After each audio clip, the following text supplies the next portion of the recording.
The notion that Ukraine is not a country but a historical part of Russia appears to be deeply ingrained in the Kremlin and is a crucial point giving Putin justification to break international laws.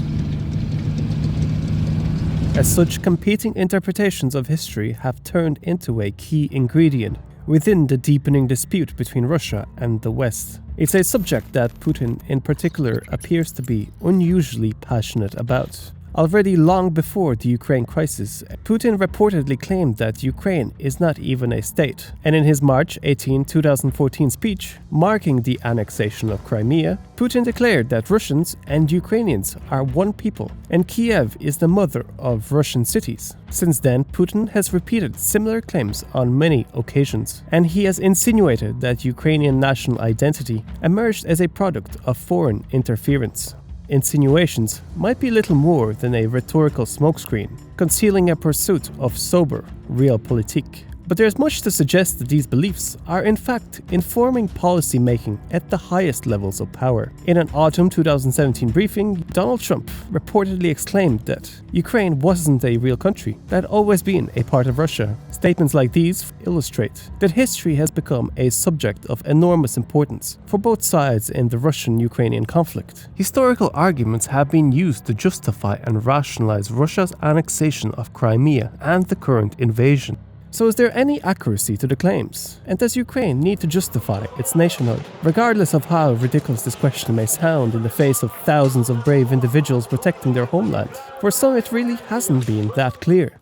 Aside from its cultural proximity, Ukraine's sentimental and spiritual appeal to many Russians derives from Kievan Rus, a medieval state that came into existence in the 9th century and was centered around present-day Kiev. It is regarded as a joint ancestral homeland that laid the foundations for both modern Russia and Ukraine. In reality, from the time of its foundation to its conquest by the Mongols in the 13th century, the Rus was an increasingly fragmented federation of principalities, and its southwestern territories, including Kiev and Galicia-Volhynia, were conquered by Poland and Lithuania in the early 14th century. And for roughly 400 years, these territories encompassing most of present-day Ukraine were formerly ruled by Poland-Lithuania, which left a deep cultural imprint on them, especially western Ukrainian cities like Lviv. During these 4 centuries, the Orthodox East Slavic population gradually developed an identity distinct from others, which came under Mongol and later Muscovite rule. A distinct Ukrainian language had already begun to emerge in the dying days of the Kievan Rus in the mid-13th century. So Putin's claim that the first linguistic differences between Ukrainians and Russians appearing only around the 16th century is inaccurate. Following the incorporation of present-day Ukraine into Poland-Lithuania, the Ukrainian language evolved in relative isolation from Russian. At the same time, religious divisions developed within Eastern Orthodoxy. So from the mid-15th to the late 17th centuries, the Orthodox churches in Moscow and Kiev developed as separate entities. Semi-autonomous peasant warrior groups known as the Cossacks started to appear in the Ukrainian lands. Most of them felt a cultural affinity for Muscovite Russia but had no particular desire to be a part of the Muscovite state.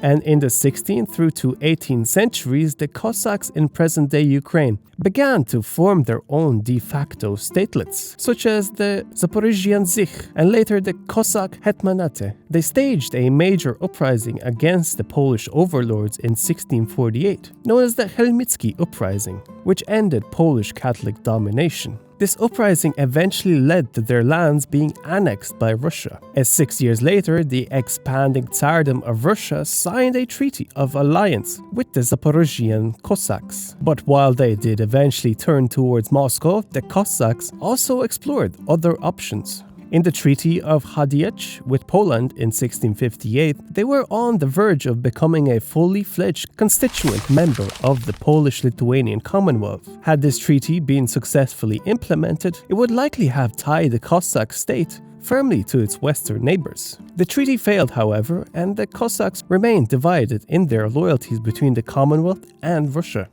Internal disagreements about whether to side with Poland or Russia contributed to a series of civil wars amongst them in the late 1600s. And similar to Ukraine's present-day dilemma, where it is torn between the West and Russia, the Cossacks shifted their allegiance more than once, with the ultimate aim of gaining autonomy from both sides.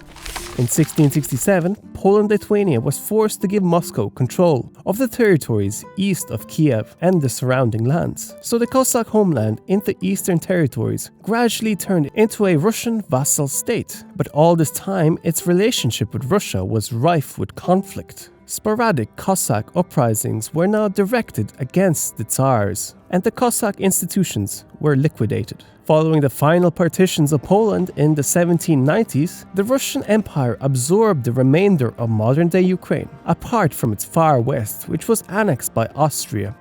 These territories remained a part of the Russian state for the next 120 years. During this time, Russia's imperial authorities systematically persecuted expressions of Ukrainian culture and made continuous attempts to suppress the Ukrainian language. Ukraine was nicknamed Malorossiya, Little Russia. The use of this term strengthened the idea that Ukraine was a junior member of the empire, and it was backed by Tsarist policies dating from the 18th century that suppressed the use of the Ukrainian language and culture. The intention of these policies was to establish a dominant Russia and later strip Ukraine of an identity as an independent, sovereign nation.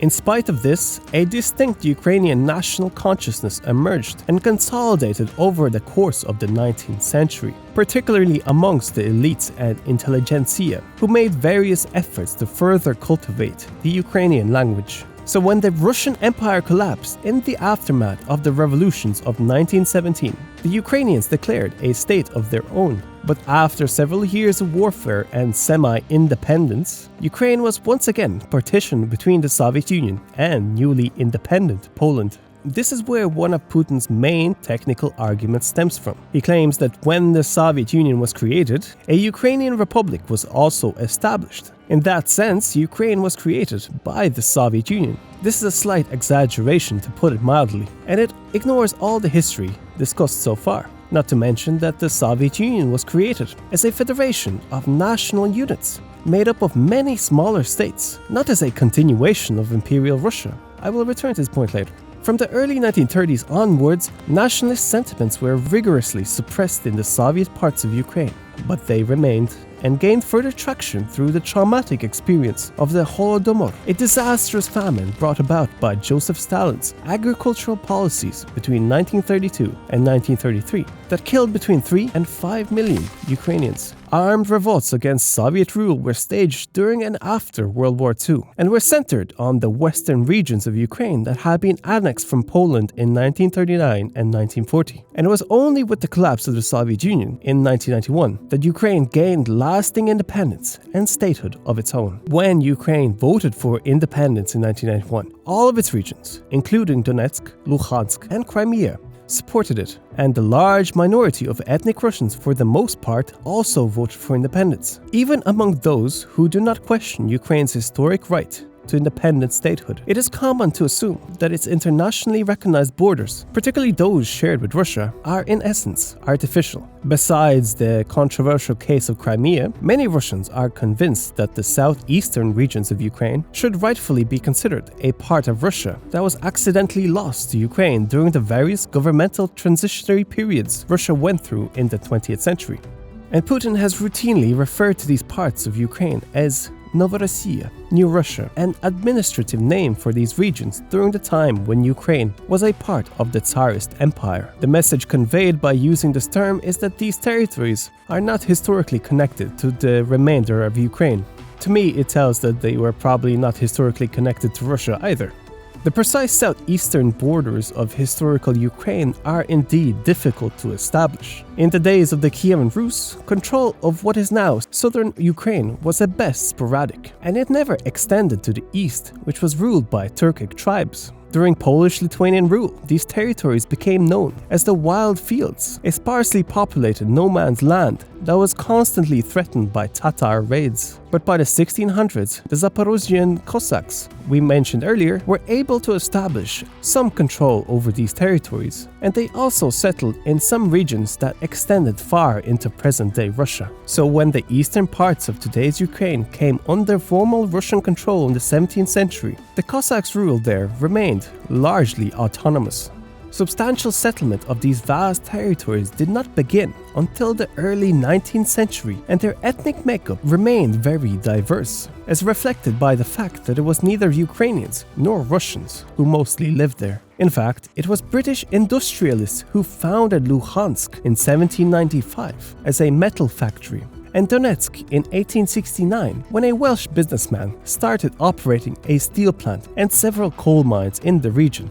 This is interesting because Putin has claimed both cities as Russian, and so eastern borders of Ukraine were formally drawn between 1919 and 1924 as the boundaries of the Ukrainian Soviet Socialist Republic. Putin has made a reference to this a number of times when he claimed that after the revolution, the Bolsheviks, for a number of reasons, added large sections of historical Russian lands to the Republic of Ukraine. As discussed earlier, these are all exaggerations. For one, the claim that present-day eastern or southern Ukraine should have been considered a part of historical south of Russia in the 1920s seems preposterous, since there had been no substantial Russian presence in these territories at any time prior to the 19th century. Secondly, Putin's assertion that Ukraine's southeastern borders were established with no consideration for the ethnic makeup of the population is equally false. The first Soviet census in 1926, a few years after the eastern borders of the Ukrainian Soviet Socialist Republic had been finalized, showed that in all territories of eastern Ukraine, including those that are now contested, ethnic Ukrainians far outnumbered ethnic Russians. And what ultimately changed this in the 1930s was the demographic devastation brought by Stalin's agricultural genocide, remembered as the Holodomor.